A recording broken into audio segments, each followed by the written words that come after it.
सात संगत जी, प्रेम ले भन्नोस्, प्यार से कहना, जसको भक्ति जसको पूजा उसको ज्ञान जरूरी छे। सात संगत, ये पंक्तियां जो मंच के पीछे हरदेव वाणी की ये जो पंक्तियां कि जिसकी भक्ति जिसकी पूजा उसका ज्ञान जरूरी है, तो यहाँ मौजूद इस समागम में हर एक संत जो सदगुरु के चरणों से ब्रह्म ज्ञान की दात को प्राप्त कर चुका है, इस परमात्मा को अपनी झोली में डाल चुका है, वो इस बात की गवाही देता है उसका ज्ञान कितना जरूरी है, इस ईश्वर की पहचान कितनी जरूरी है। क्योंकि पूजा पाठ, कर्मकांड अलग अलग तरीके से इस परमात्मा को बिना जाने बिना पहचाने हम सभी किसी न किसी तरीके से पूज रहे थे, पाठ कर रहे थे, कहीं किसी विशेष स्थान पर सोचते थे कि परमात्मा है, कहीं किसी विशेष घड़ी में सोचते थे कि इसके नाम का जब उच्चारण किया जाएगा तो परमात्मा तक आवाज पहुंचेगी। कोई सोचता है कि फलाना फलाना त्याग कर देंगे, जीवन में ये एक मान्यता, एक विश्वास, एक सोच। पर जब सदगुरु के ब्रह्म ज्ञान द्वारा इस ईश्वर की, इस परमात्मा की पहचान मिली, इसके दर्शन करे, तो बात समझ आई कि मैंने कितनी सारी गलत फहमियां पाली हुई थी अपने जीवन में, कितने सारे भ्रम,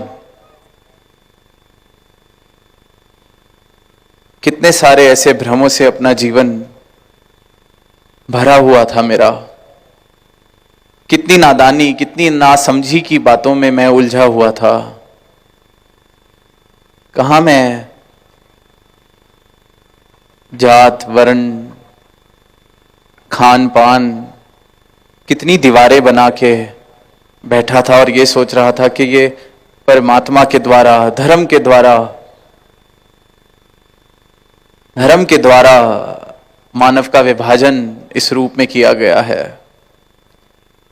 ब्राह्मण, क्षत्रिय, वैश्य, हरिजन, न जाने कितने कितने प्रकार के ऐसे वर्ण, कुल, कितनी ऐसी नाना तरीके की दीवारें जो दिखती तो नहीं पर ईंट पत्थर की दीवारों से भी ज्यादा मजबूत हैं वो दीवारें। इस प्रकार से मानव को एक दूसरे से दूर विभाजित किया हुआ है। तो फिर इसीलिए इस प्रकार के जो ये समागम, ये जो संत घरों से चलकर आते हैं, ये सत्संग का रूप बनता है। और ये सत्संग का रूप भी कि सकार की कृपा से, इस दातार की कृपा से हमें जो ये ब्रह्म ज्ञान मिला है, तो ये ब्रह्म ज्ञानी का यशोगान, इसकी भक्ति, इसका जिक्र होता है तो फिर उसे सत्संग कहा जाता है। और ये जो एक भव्य रूप हमारे सामने इस काठमांडू शहर में बना है, जहां नेपाल के विभिन्न राज्यों से संत महापुरुष पहुंचे हैं, वहां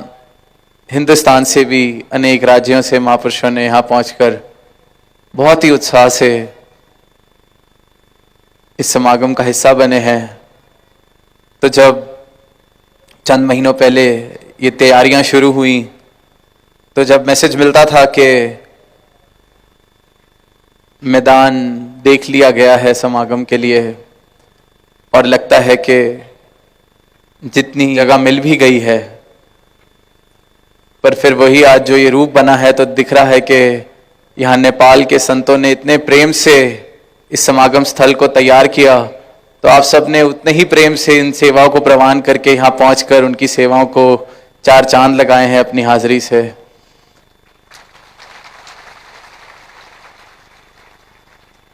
और किस प्रकार जहां तक नजर जा रही है वहां बस ऐसा ही दिख रहा है कि मैदान, चाहे जब प्लानिंग स्टेज पे था तो बेशक सबको लगा हो कि विशाल है, पर संतों महापुरुषों ने पहुंचकर इस रूप में, तो सबको यही महसूस हो रहा है कि जगह थोड़ी पड़ रही है। पर वहीं दास के मन में ये भाव आ रहा था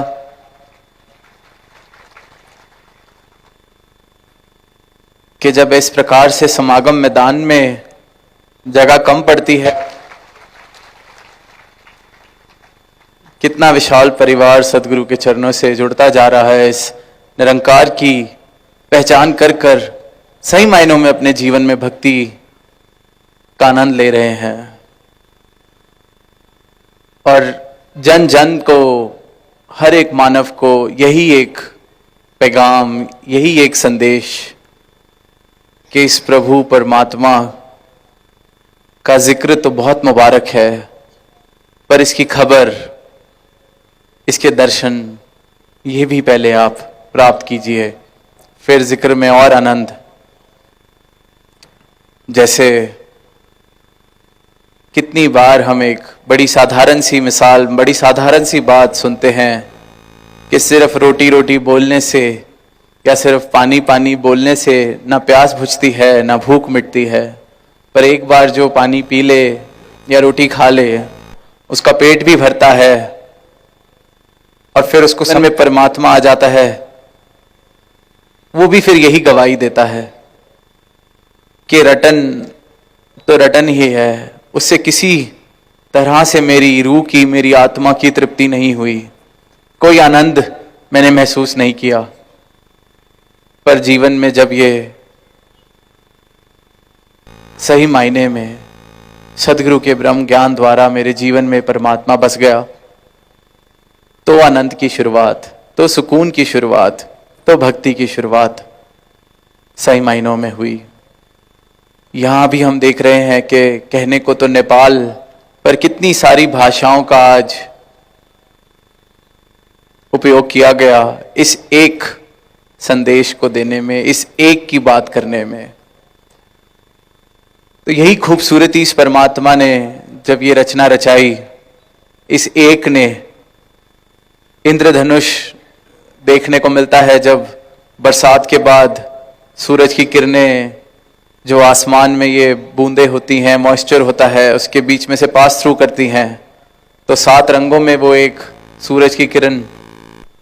फैल जाती है और इतना सुनहरा रूप बनता है। उसी प्रकार इस एक ने, इस एक अविनाशी ने, इस एक निरंकार ने अनेक अनेक रंगों में, अनेक अनेक रूपों में अपनी रचना में खुद को बसाया है।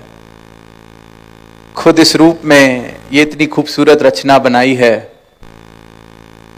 तो ये रचना भी इस परमात्मा में, और इस रचना के कण कण में, जर्रे जर्रे में भी ये परमात्मा। तो वहीं ये विभिन्न संस्कृतियां, कल्चर्स, भाषाएं, ये इतना अनोखा रूप एक निकल के आता है। और जब